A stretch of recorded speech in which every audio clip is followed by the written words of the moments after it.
I'm Raymond McCauley. I'm Science Officer for Exponential Biotechnologies, and I'm passionate about how our children and the next generation of scientists and technologists and makers and doers see the future and how they're going to live in it. And I'm so happy to be here with you today.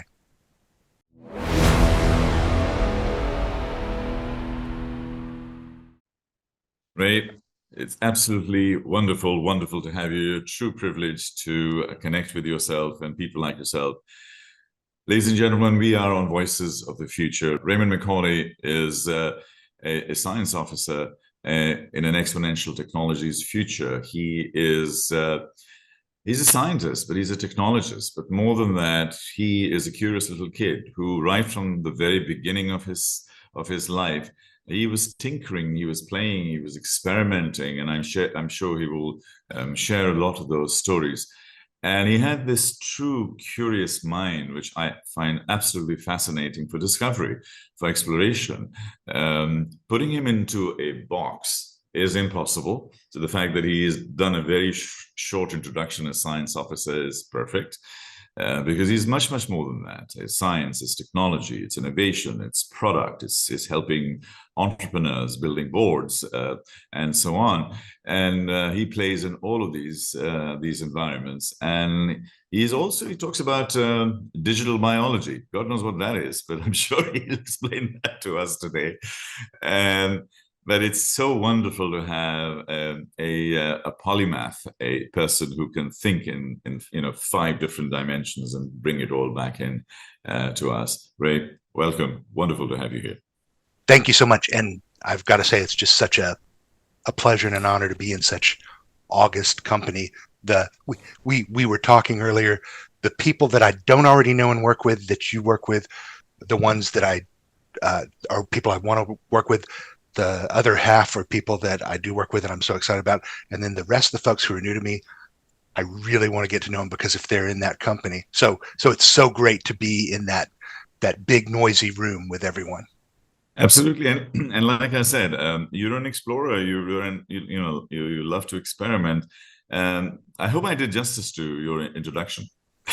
I was going to say that's probably the very best single introduction I've ever gotten because I've had such a weird career that has dodged into so many places and touches different things.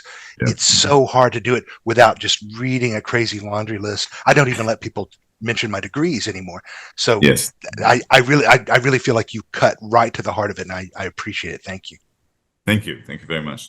Tell us about little Ray. The 5-year-old, 6-year-old Ray, and what was he doing? Blowing things up, tearing things apart. What was he doing? I love that you kind of started with that because I was going to say somebody's been telling you stories about me. I kind of look at where a lot of this comes from and why I did things the way I've done professionally, personally, etc. And even more importantly, and everything comes back to this to me. I've got kids. I've got 17-year-old twin children, and everything I look at now, I look at through a lens of what's the world they're going to be in? How are they interacting with this world? How am I giving them a good start? What can we do? And so I've done some fairly serious examination of what did I do? What helped me and what hindered me? And I kind of like there's maybe 2 or 3 little things. Being a kid growing up in the country and in the time and the space that I did, which was rural Texas and the 1960s, 70s, 80s, being able to run around and just stick my nose in things, stick my hands in things, play, experiment. And you didn't think of it as experimenting. You thought of it as tearing up technology or, poking at ants with sticks. Some of that just really set me up for this hands-on adventure. And without that, I would not be the person that I am now. There's a whole thing. In fact, I kid with my children. You could tell the whole arc of my career by looking at all the experiments that I did with ants, like having little ant colonies, going out and getting ants, finding out which ones are the ones with the painful bites, accidentally letting some loose in the house, and so knowing how to secure an ant colony, doing things.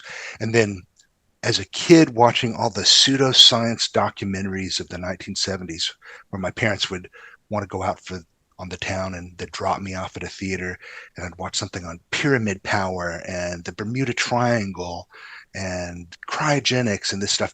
And so I'd come home and I couldn't build a pyramid big enough. I couldn't go to the Bermuda Triangle, and I was so scared that I would get lost. But I could go ahead and do cryogenic experiments with ants. And so my sister and I would pick them up and freeze them and do things and then take them out at different times. And it was kind of miraculous that they worked, that the ants would thaw and, if not thrive, still be alive and do things. And I was like, this could be interesting and work. But it was a pseudoscience, right? And now today, I actually work with 3, maybe 4 different companies that are working on tissue preservation through cryogenics, organ cloning, different ways to actually enable even whole body cryogenics. And without having the chance to experiment and play with things like that and kind of come up with my own opinions and see what worked, I wouldn't have been open to people looking at that, working with them. And so that piece, just being able to play and go out and be able to be very hands-on, have been such a formative experience for me. And then, and we'll talk about it. I hope we'll talk about it. Yes. Being able to bring that to more people as adults, as captains of industry, but more importantly to young children who are just getting started and haven't kind of had that curiosity and wonder beaten out of them yet by school systems, by having to focus on particular things, and giving them that power, that superpower to question, to work on pieces, to do what they want to do the way they want to do it, I think is so incredibly important and transformative. Thank you for that. Professor Tony Buzan, who's my great mentor, and he will be celebrated posthumously. He died a couple of years ago. Because he made the most impact in my life in terms of learning and science and mind mapping and thinking. And a lot of his stories, when I used to sit with him, because he was known as the Plato of the modern world, I learned from him. I learned at his feet, so to speak. And he always spoke about the times when he was chasing insects, when he was 8 years old and he got lost in the woods and so on. And I started learning there about that curiosity and and I've always been a curious kid, but I mean, I learned the formal focus towards curiosity and the art of questioning. And as a speaker, I speak about the art of questioning, the power of listening, and the magic of storytelling. When I was talking about the power of questioning 5, 6, 7 years ago, people saying, "We're not at school. What the hell are you talking about?" I said, "Dude, this is where the world is. We need to be asking great questions. Machines will give us the answers, but we need to ask the questions." And guess what? 7 years later, prompt engineering and the ability to ask questions has become the primary thing. And we spoke a lot about the schooling system and how the schooling system globally sucks. And the kids are born geniuses, creative geniuses, curious and creative, and wants to learn and grow and understand things. And the schooling system just basically cripples us. And in 18 years, we basically spend time dumbing ourselves down from creative little geniuses. We'll talk about that, but I think there was a couple of interesting touch points there. One of them is I learned about maths from Dr. Keith Still. He's a professor at Warwick University in the UK, and he speaks about crowd theory, and everything he explained was through ants. He did the Sydney Olympics, and he said, "This is how I designed Sydney Olympics, looking at ants." And then he used to have the simulation and things like that. All kind of crowd environments. When you go on a road, the number of exits will either cause a traffic jam or not, and how ants would anticipate that. So he made me understand that you can learn from biology, from nature, what you can then apply in your day-to-day life in science and technology. Is that your sort of energy and that ignition within you to start thinking like that? It is. And I think it's such a great place to sort of start and find convergence. And this whole idea that the history of the future that's going to be told, it won't be the history of a particular technology. Yeah. And you can talk about the Bronze Age and the atomic age and the digital age, and I think we're really still even halfway through that. But people have been trying to pin me down, like, where are we at in the biotech age, and where are we at in the cognitive age? We're really in the convergence age, where somebody can find two or three different technologies sort of laying on the ground, grab them, find a new way to combine them, make them overlap, overlay, and then come up with an answer to something that they haven't done yet. And not to go off on that, although I keep wanting to, but getting back to your piece on nature and the idea, Tony, talking about insects and ants, is so evocative for me, because an ant is about the simplest organism you can have that has Yes. movement and some sort of volition, but it's almost like a robot. But whenever you start adding in different environments and swarms of ants, you have all these emergent behaviors. And I can't think of a better model for the universe that we live in. The idea that very simple things that are responding to different stimuli can add up to an infinite number of responses, where it's non-repetitive, where you're seeing incredibly complex and suitable ways of dealing with your environment. And it's so nice too, because while I was frankly torturing ants when I was a kid, freezing the poor little things, we don't put people into jail or therapy for doing anything to ants. So it's something that's so accessible. And nature, a kid with a magnifying glass, and now a kid with a magnifying glass and the internet, or GPT, being able to go out and look things up and do image recognition. And it's such a great way, like you say, we've exited this age where answers are hard to find, and we're now in an age where the answers are almost cheap, which is kind of hard to admit, but it's finding the right questions to ask. And where do we believe in ourselves that we believe the answer, that it needs to be tested and tried or rejected or re-examined? And having that sort of mental gymnastic capacity, that critical thinking capability. And Mhm. people say, well, that can't be taught. It absolutely can be taught, because it can be encouraged, right? And Yeah. so doing that, but that exposure to a nice complex whole, some of it the natural world, and more our technology is really coming to resemble those things. We no longer have something with a, here's the lever, here's the battery. It's something that logs into the internet and does all of its different things, and you're getting updated all the time. You have embedded software. You are using two or three different technologies that overlap, that let you overcome old limitations that people thought, oh, we'll never be able to do X. And it just turns out, well, if you were in this field with this narrow vision, you can't. Now it's a whole different thing there. I have a piece. If I had one bumper sticker, I actually would like to have a set. But one of the things that I've said for forever is a prototype beats a plan. And this really comes from this idea, and this is an old Singularity University complex, that we are accumulating knowledge so fast that the past is no longer a good guide. That whenever you double knowledge, and really you double data and information, and then you try to extract knowledge from that and wisdom from that. But whenever you double so quickly, you've got new things laying around on the ground to pick up and try to use and utilize. And so what somebody said was impossible before, if you're a middle manager and you try to make a big plan to do something, don't do that. Say, here's the new thing. Let's see if we can make this work now. Let's build a prototype, whether it's a business process or an invention or a startup company. And it turns out that sometimes there are just new things that have broken the economics that made it impossible before, or that provide you tools that you didn't have before, or just the qualitative power of a new technology.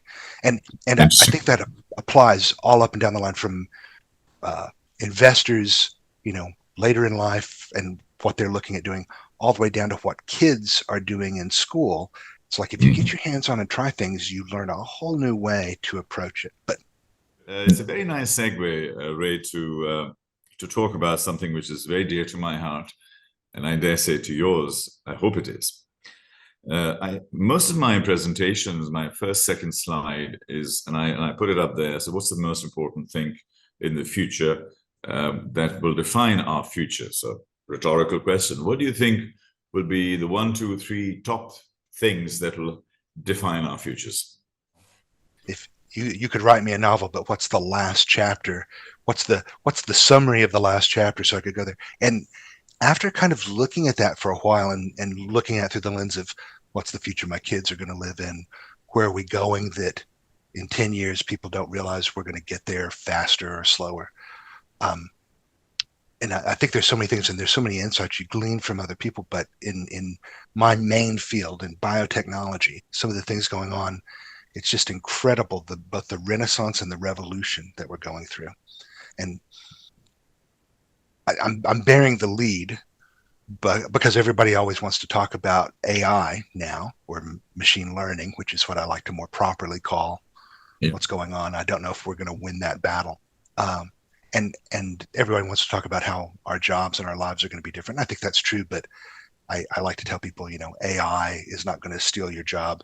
People who use AI well are going to steal your job. So be one of those people. But I think that's just going to be true everywhere. Like computers became a force and the internet became a force. The thing that I look at that I think is very defining and not enough people know is we're already in a future where we're all going to live much longer than our ancestors did, than people do today, and nobody has really anticipated what that means. And that breaks out a whole bunch of different ways, but like two of the main ways is the demographics of our planet, of every region, are going to be really affected by having a top heavy older generation that sticks around for longer, and a skinnier younger generation that is sort of reproducing less. And different people have covered that in Yeah. some nice extent, but even they don't believe how much that tree is going to kind of stretch out, and we're going to have people living so much longer, sticking around, being hyper competent and specialized in their professions, changing spending patterns, so changing the economy. We've already got a market for people over 50, where there are more than 1 billion people in the world, and that's the first time that's ever happened in the history of humanity. And that's going to actually become, by the middle of the century, most people in the world will be over 50, not a mere billion. And it will keep getting more and more interesting that way. There's that piece.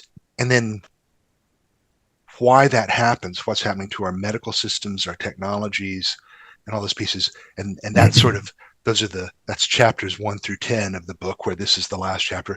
And I won't talk about the technologies unless you want to talk about particular things. But We'll get later. learning what to do personally, learning to have good critical thinking skills about what things to accept into your life and not, what are the things to utilize, that's going to become so important, because we're all going to have to be making decisions about our own care, because these advances are going to be unequally distributed, right? Indeed. And Indeed. and I think and just to break that down in one other way, in two ways. One is people with money are going to be able to afford these very new hyper expensive procedures. But I have a hope, and more than just a feeling, that those things will become cheap very quickly, following the models of how mobile phones have worked, and Yeah. computers, and all these modern technologies. But two, as we've seen recently, people sometimes make bad choices on bad information about what to do. Like, people don't even know the best way to lose weight now, and maintain a healthy weight. And you'll get the wrong answer from 70% of people that you talk to.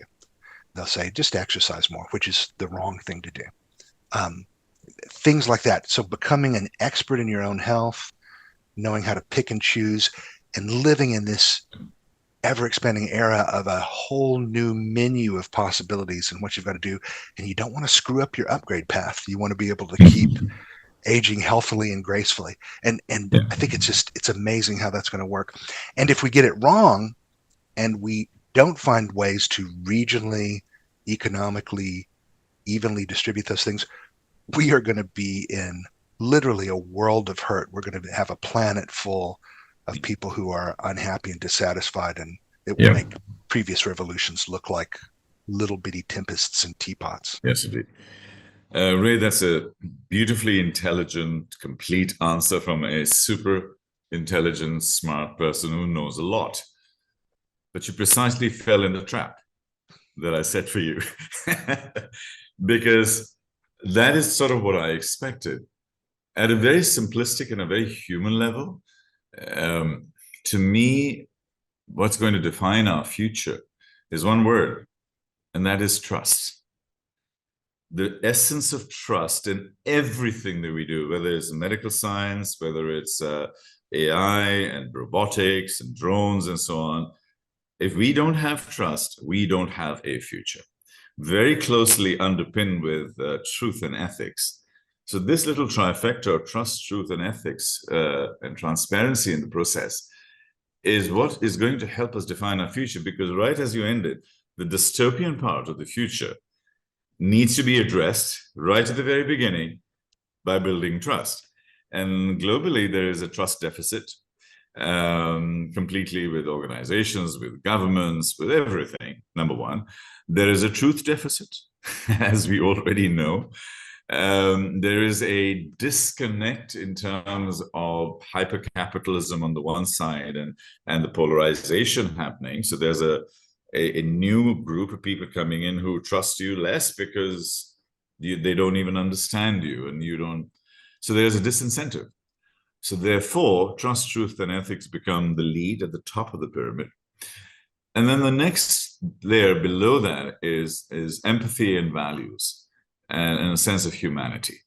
Because again, all of the things you spoke about, all of the wonderful things, if we don't embed them with a certain, and I know I'm sounding like a preacher right now, but your internal core value system, and we all need that,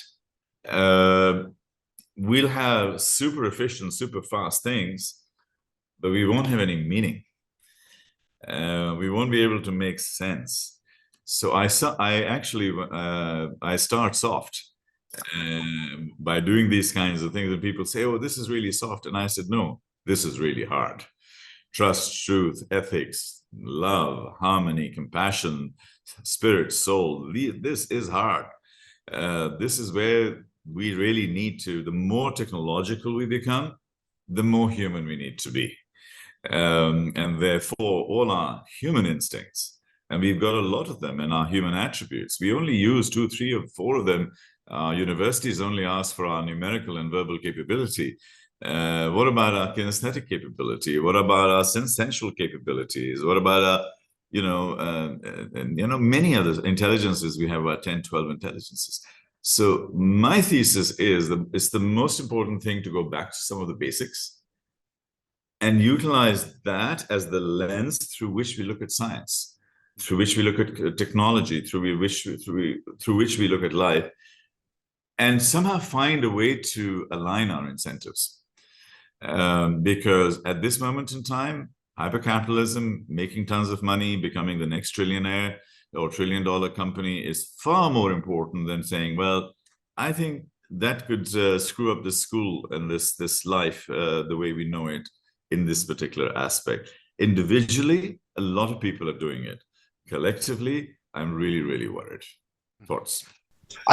That's so incredibly true. And in fact, one piece that I wanted to go back and ring that same bell, as a parent, I used to hope for my kids to be smart, healthy, and happy. And as a person who has always kind of made a living by being, one of the clever people I would start out with smart at the top, and that started to change. And what happened as I went on was the thing that I actually put up at the top was kind, and that had always been missing for me. And Sure. because you think about it, and all the formative experiences you have that really matter to you, that help you, are have kindness baked in. But if we don't bake that into our capitalistic systems, our technical systems, we have so much trouble. The other piece, if to just have a second to bring another view to that, um, whenever we talk sometimes about that problem of trust, we do it in both science and especially in biotech by talking about transparency. And so the idea of you might not be able to bake in kindness because it's a little too ethereal and people think of it as woo woo. You might not be able to do that in a scientific or a technical or an economic sense. But whenever you build in transparency, you make your contracts run with transparency. You have informed consent whenever you're working with people, or you're just doing your damnedest best job to go out and instead of say, here's this great technology, trust me, because the people who say that are always the ones you really shouldn't. It's like, here's this great technology. Let me tell you why I think it's great. Let me explain it on the best terms that I can. Let me be available for questions back and forth and for you to challenge it. Let me tell you where, this is how I get my paycheck. So maybe you shouldn't trust me completely because I'm kind of tied into it. Makes such a difference. And so trying to do that with all of these systems, with the technologies themselves, what their impacts are, thinking about how those impacts show up in the world, and bringing transparency in. And I don't know if David Brin is one of the people on your list, but he's such Unfortunately not. I would love to have him. I don't have an access to him. I would be happy to do an introduction. Please, please, please. But beautiful science fiction author, a great thinker, and he actually had written a book where I was thinking about this, about transparency and how that relates to medical ethics, all these pieces, and what we could do with new genetic testing at the time. He had written a book called The Transparent Society, where he basically says secrecy and privacy are not the answers. It's transparency and deciding, having control over your information and deciding who you're going to share that with and when. Really, it was probably 20 years ahead of its time, and the time has sort of caught up to it in a lot of ways, but it's a great bit. And yeah, we'll go offline. I'm happy to do that introduction. But so many interesting ways to look at that. And we're seeing more of that too in startup culture, like being very transparent about goals and means of getting places, about how even things are patented and protected so that they become open. Whenever we look at biotech, penicillin, the first major vaccines that came through, those were things that the people who came up with them originally could have gone ahead and sort of cornered the market and become robber barons. And they said, no, these things have to be released to the world. You've actually touched on a really, really important point, because the original inventors were more altruistic. The current inventors are hiding behind IP, or at least the people advising them are hiding behind IP and all sorts of things. So you mentioned penicillin and so on. I interviewed a guy, Eric Almquist, a Swedish guy. His great-grandfather, with Alfred Nobel's brother, created the first oil tanker that came out. And people told him, oh, well, you should put a little patent and you should do this whole thing. He said, no, because then how will the world benefit? Mm-hmm. I'm rich enough with one oil tanker. How much money do I need? And that was the mindset. And perhaps we need that mindset shift, is that, once you cross the first 10, 20, 30 million, you can't spend that shit anymore. I mean, how much do you spend? Yeah. And you need your second yacht. What's the purpose of? What's the purpose? And Bill Gates said that after the first billion, you don't know how to spend it. After the second billion, you don't know how much you have, and therefore it becomes irrelevant, and then it just becomes an ego play. And I'm saying, I think that is how we need to start perhaps rethinking some of the stuff that we're doing. Let me go take you back to, you're on the nexus of science and technology on the one hand, but business and startups on the other. So you've got that connection piece, the tissue. Most of the institutions that I spoke about that we have lost trust in were created 80 years ago for a problem 80 years ago, which was post-World War.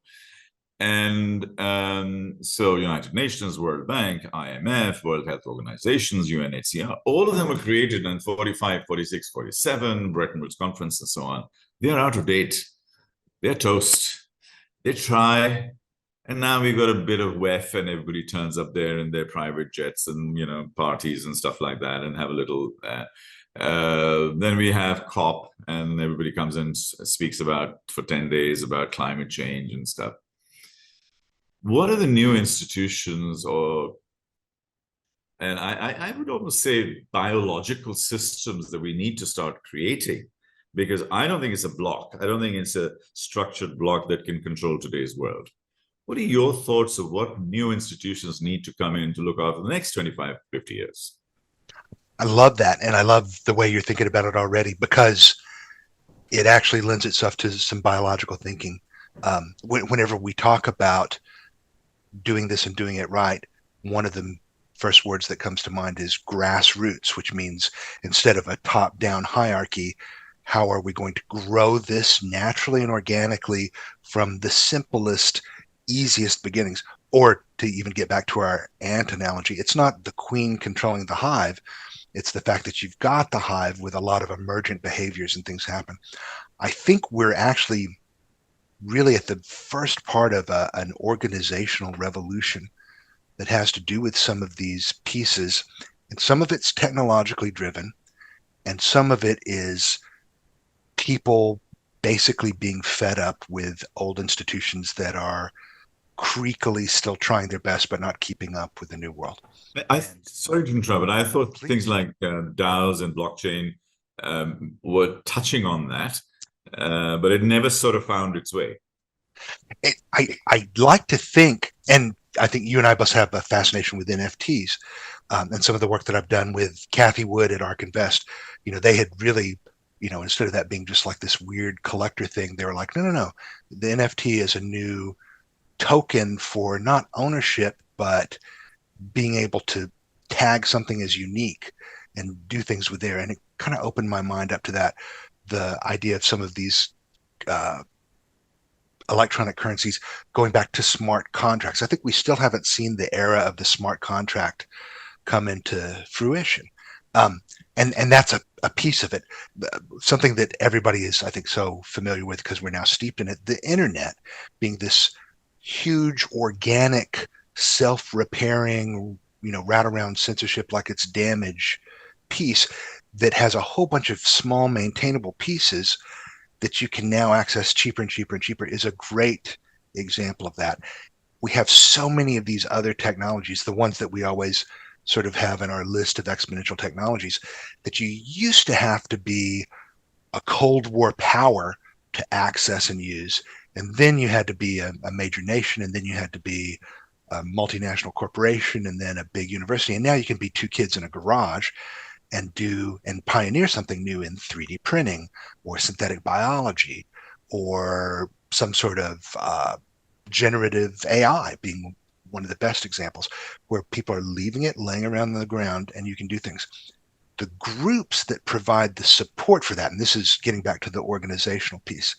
So I don't think we're going to necessarily see like the World Science Council pop up to rival the UN, but we're going to see a bunch of distributed, almost like, and pardon me for using this distasteful parallel, but like terrorist cells of people working independently on things and cooperating through, uploading all of their stuff to software repositories, to having something like Reddit where they're communicating and being able to go back and forth, the street finding its own use for all of these things as we talk about. Yeah. So one of the pieces, there's a great biotech program that kind of came out of the biohacker spaces that I'd helped pioneer, but was a second wave of that. George Church was instrumental in this at Harvard and the Wyss Institute, creating the HTGAA program, an awkward name for a really brilliant concept, how to grow almost anything. And it was basically like every summer we'll have sort of a summer school thing where we show people how to use synthetic biology to produce some new material, some new machine. And then they did it intentionally as sort of like a TEDx distributed thing. Anybody can participate. We'll do a curriculum, but everybody can come in and change the curriculum. We'll have something that is sort of centralized where we put stuff out. Feel free to ignore it. If you guys come up with something better, we'll use that instead. And like one of the best ones happens in Lima, Peru, a place with brilliant thinkers, but more resource constrained. I can't think of a place more resource constrained. Yeah. And they do beautiful jobs with saying, how would we use this to make materials that we can use in native settings, in rural settings, in basically being able to bring real high tech to everyday problems. So one of my kids is now, if the future has caught up with me, looking at doing an internship with these guys to do video for them and help them do some of their AV. But also they're like, Dad, I play in your lab, but I want to learn how to do this on my own. I don't want my dad showing me. That's not cool. It'll be more cool to do it with a bunch of other kids. So I think we're going to see some of these emergent technologies being used in small groups, people sharing things, not caring so much about patenting or commercializing, or maybe doing it, but if we have IP, it doesn't have to be the IP that we have today. It might have better time limits on it. It might have universal licensing. It might have two-tier licensing where you use it anywhere for research purposes, kind of like a freemium software model. And all of those things will come into play because we've got a generation who's now grown up with all of those pieces, and they don't think anything about that being weird or different. They're just like, yeah, that's how it ought to work. And I love that future for us. Yeah, I think so too. I mean, for me, I spoke to Stefan Bancel, the founder of Moderna, and actually I spoke to him on the 21st of January 2021, the day after he had launched his vaccine. And he was very altruistic, and he wanted to change the world and how he could attack. And this was during COVID, so everything we had about 4,000 people on the podcast, and we were talking to him. And I was really sad to report now that he is worth 5 or 6 billion, and he's charging stupid money for the vaccine, the mRNA work that he did. A lot of the money that was given by the U.S. government to him. And pharma, big pharma, just basically manages that and deals with that. So what I felt that at the time that he was a modern hero, what I feel today is that he is the standard person who has just become another part of the scene because he is now in the billionaire class and he's now tasted blood, and that's all he's going to be able to do.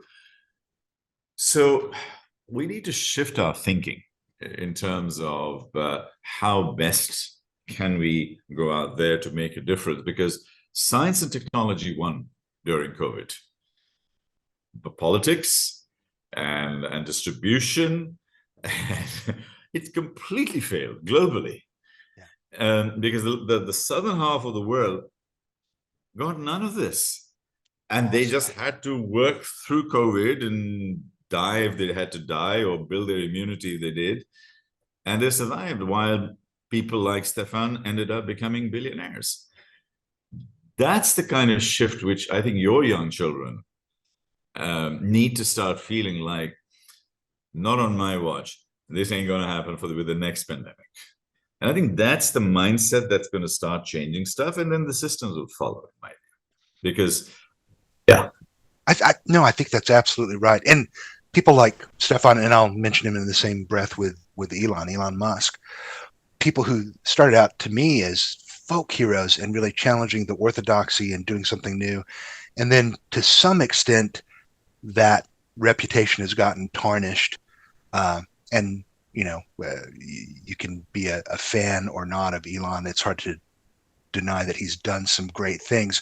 But sure, more and more he kind of, like on my Tesla, we have a bumper sticker. We bought this before, Elon turned out to be Elon. Yes. And I love him to death, and I love his personally, like things he has done. And back whenever you would talk to him, and he was just sort of this product manager trucking along and trying to fund things that he thought were important. But I think those guys are actually very redeemable too. And I think part of that's going to come through transparency, we hope. Yeah. Part of that is, if they're listening to people in the world, part of that, like Stefan will tell you, Moderna, he's not just getting money to get his second yacht. He's getting money because he wants to make that a powerhouse, because he wants to make an everything vaccine. Their stated goal now is nobody should die from any respiratory disease anywhere. Sure. You spoke about tuberculosis and things like that. Yeah. Yeah. And they've really got programs on things where it's not money efficient, it's not capital efficient to do them, but they want to do them anyway. And I think there's no doubt if they do half the things that they are setting out to do, they will get very richer in the process. But and one other piece, and this is sort of a technical point, but I think it's super important. Whenever we were going through COVID, we were trying to think about what is going on with all these things and what's going to happen. And we came to two weird conclusions. In 10 years, probably 50% of all new medicines are going to be some kind of vaccine, probably mRNA type vaccines, where basically you're programming your immune system, or you're programming some part of your body. And that is actually the perfect delivery system for genetic engineering. So in 10 years, everything's going to look like a COVID vaccine, basically all the new medicines.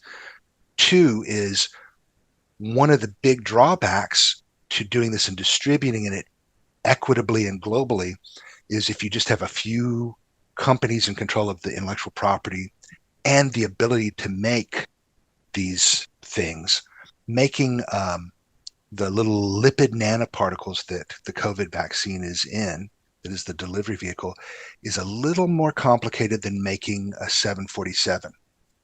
And so you need to have vaccine factories everywhere in the world so people are not beholden to one corporation or one nation. Indeed. Yeah. And I was really heartened while all these other things were failing. You started to see Argentina, Australia, South Africa, different places, and still starting at the richest places, but working its way down. We're getting and doing these deals to say, listen, we'll provide access, we'll do this, we'll do funding, but we want to have these things local too. Being able, the idea that what's it going to look like whenever you can create something like that in a garage, and both the scary things that you'll be able to create, but the miraculous, cheap, universal cures that people will have access to, that's that future that I'm looking forward to. And I think, some of the Stefans, some of the Elons of the world are actually have some of that at heart. These democratizing technologies, Starlink being a good example out of Elon's bag of tricks. And that lipid nanoparticle that, while Moderna has clamped down on some of the IP, they are also sharing and regionally building some of these factories with this goal of, we will strike down all these diseases, HIV included. And that's what he said. And he has, I mean, this was 3 years ago, a 16-year-old daughter who was a vegan, and then getting dad to become also. And I mean, to me, he was a modern hero. And I hope he finds a way, a redemption in some way, because at this point in time, I'm struggling. Let me share a story, which I think is more philosophical, but it's something that people like yourselves need to be percolating in the back of your head. In the early 20th century, in places like India, we had the robber barons in the West who were, pillaging oil and this and that and the other. But there were 2 or 3 of these guys, and one of them was the Tata family in India, who made tens of millions, billions, actually, in equivalent terms at that time in 1920s, 30s, and that sort of stage. So when he passed away, what he did was he put his entire fortune in a trust kind of structure. And the basis in which it was done was that in that structure, even people like Ratan Tata and his niece and stuff like that, they won't die poor. They will have access to it, some sort of priority too. But that fund was for women's education, women's empowerment, children's schooling, and so on. So he actually, through that wealth, looked after his family forever, but looked after the community for even longer. And they are one of the most trusted organizations in India and globally because they created a trust. What I want is somebody like an Elon and a Bezos and so on and say, listen, I'm fine after my first trillion. My next 2 trillion are going to be in a trust for everybody. Why can't we think like that? What do we need to do to be able to? Because these folks are smart. We can't hold them back. Let them make money. And it's not about making money. It's not about enjoying your money. But if it just becomes that process, which is egoistic and hubris driven, then I think the world is going to be not a very happy place. No. I totally agree. I think, people will say, what is the biggest existential threat we've got? And is it climate change? Is it this and that? And I think you can make a lot of cases. There's a lot of wrong turns we have taken and can keep taking. But honestly, I think it's that distribution of wealth piece. And, how do you get the people who hold 50% of the world's wealth to say, and give it away? And some folks do a pretty good job, but even there, it's a little self-serving. Finding models that work for that, I think so much of that too is still rooted in zero-sum thinking. And I have that same thing. I'd love to believe we've got a future where everybody thrives and does well and has a lot of these basic things. And if we're competing on the basis of, who can do the best thing next, who can exhibit stellar qualities in art and science, etc. But on the other hand, I worry that we're headed for this very feudalistic future where you have a few individuals and a few industries controlling so much, and people who work there have good benefits, and if you're on the outs, you're outside the city walls. And I wish I wasn't as scared of that as I am. I always go back to, I think the truth is there are a lot of things you can say, there are a lot of things you can do, there are a lot of things you can hope for, but it's how you do things with your children, how you treat them. And so I'm teaching my kids to be hopefully kind-hearted, open, and do these things, but also to some extent to be not elitist, but to try their hardest to be at the top of things so that they can make decisions first for themselves and have independence economically and otherwise, right? So to be little money grubbers, I guess, is the unnice way to put it, but hopefully with open hearts and open minds. Yeah, indeed. Ray, we can keep going on like this forever. So let me just ask 2 or 3 rapid fire questions, and then we'll get into a close. So shorter answers, so we can do our post production a little bit better. You're a parent, and you spoke about your kids several times with a lot of affection, which is wonderful to see. Are you optimistic about the future? Absolutely. I think the future is going to be better than the present and much better than the past. We're headed for good times. When we look at the world, we mentioned climate change, and I say that growth and profit is burning the planet. But if you look at people, planet, prosperity, profit, and peace, when you put all of those things together, then we have a green planet. I think we need to change the way we measure stuff. I mean, let's throw GDP out of the window and bring in some other measures which has happiness in it, which has climate change in it, which has all those elements in it. So we're not measuring this grinding drive towards the GDP growth. That could be just 1 out of 5 KPIs that we need to look at. Do you subscribe to that, or am I on just smoking something? No, I think, for so long we have had that as such an ineffable piece, and finding ways to measure that. And we've kind of got the tools with, throw some tech at it, some sensors, a little machine learning, you can come up with things. One piece that I have a vision for is we worry about a big brother based future where a bad government that wants to manipulate us is watching Yeah. us and doing things to us, or Yeah. a bad company that wants to sell us things we don't need is forcing us to do things with ads. Yeah. I like a big sister future where you've got this, omniscient AI that only wants to watch you and measure things so it can make you happy. It's like, I love you so much. What would be the best thing for you? And not some bad Twilight Zone best thing. So I really do think we're headed for Big Sister, where we're healthy, happy. She's ordering us groceries. She's still getting the M&Ms, but putting them behind the broccoli so we don't find them right away. That sort of thing. And I think we can get there. Super. That's a lovely way to describe it. Can you please define digital biology in your words, please? Sure. That we invented that term just so we would have a handle on this idea that biology, medicine, agriculture, all of those pieces, when it meets and crashes into computers, what does that look like? And especially whenever it becomes under that Moore's law, what we now call Wright's law, engine of exponential growth, because you can correlate all those pieces. And that's really all it is. It's the mashup of biology and computers. And really we're seeing that medicine will be exponential biology because we're not going to take medicines, we're going to program ourselves. Genetic engineering is the same way. How we do food and grow things in the world.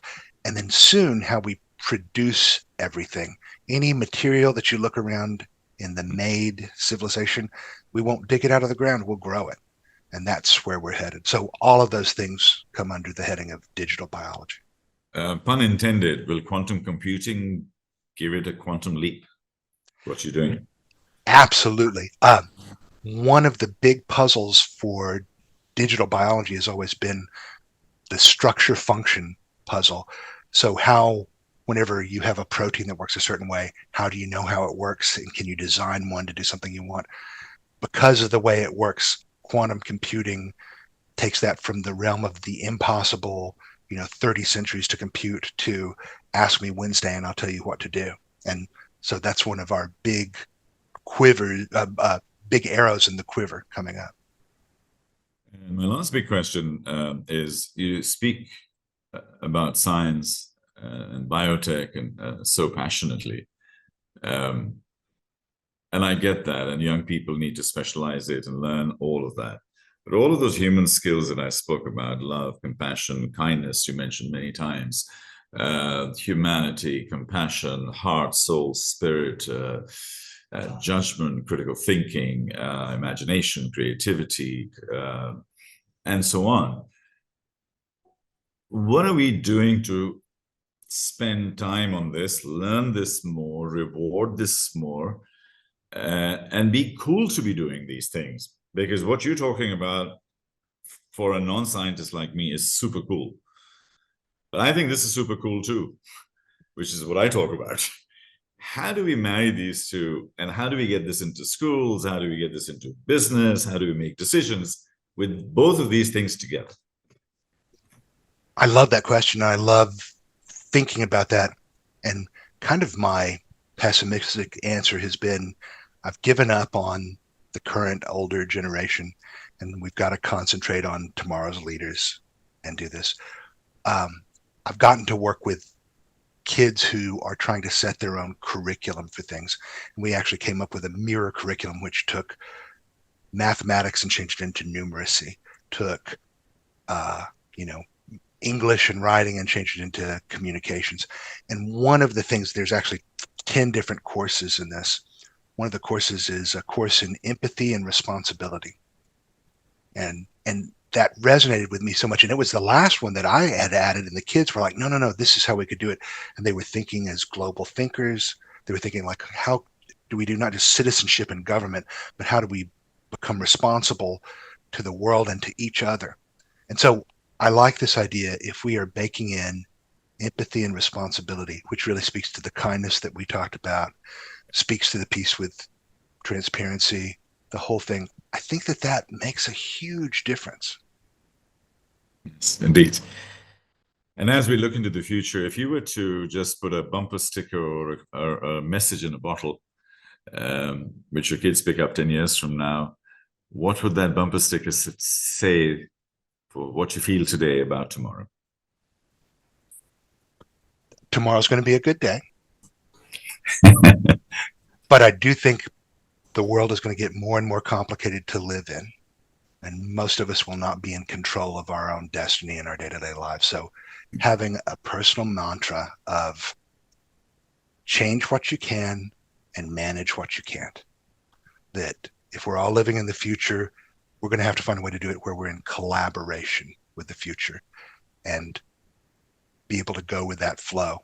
So, and that's what we do. We talk about that. Change what you can, manage what you can't. And it's a lovely bumper sticker. But as we close this session, let's go on into a time machine, and we take you to your 100th birthday, and we're celebrating Ray's 100th birthday. What are we celebrating? What's happened in the world? What do you see around you? Can you give us a vision of that, and then we'll end on that beautiful moment? I love to think that people have come to see me on my 100th birthday. They've gone ahead and made the long trip out to the little spot that we've got where we've retired in the asteroid belt. And I've got, a few even great grandchildren who have shown up from places near and far. And that we're having this fun thing, but we're having this very eternal human conversation of, oh, things today, how are we ever going to deal with the parallax problem, or the fact that communications at light speed is so difficult, or there's no way around this. And I think that's what our future looks like, that there are some eternal human problems that people talk about the other side of the singularity. We'll have AI, but it'll be part of the human family. We'll have 7 million channels, but there's still nothing good to watch on TV, sort of thing. And we will always have things that we complain about. We'll always have things that are almost within our reach, but outside of our grasp. And I love thinking about having that conversation and going, this just sounds like those good old times back in, wow, it was almost 2030 when I sat down and talked with Tariq, and it'll turn out you're the next asteroid over and we'll have you come over. So I'm hoping for something like that. That's super. And on that happy note, on that futuristic note, Ray, it is an absolute privilege to talk to you. And I'm like a little kid. I've been imagining all sorts of fun things. Thank you for taking me on that journey. Thank you for taking all of us on that journey. And it's a real pleasure. Thank you. That's right.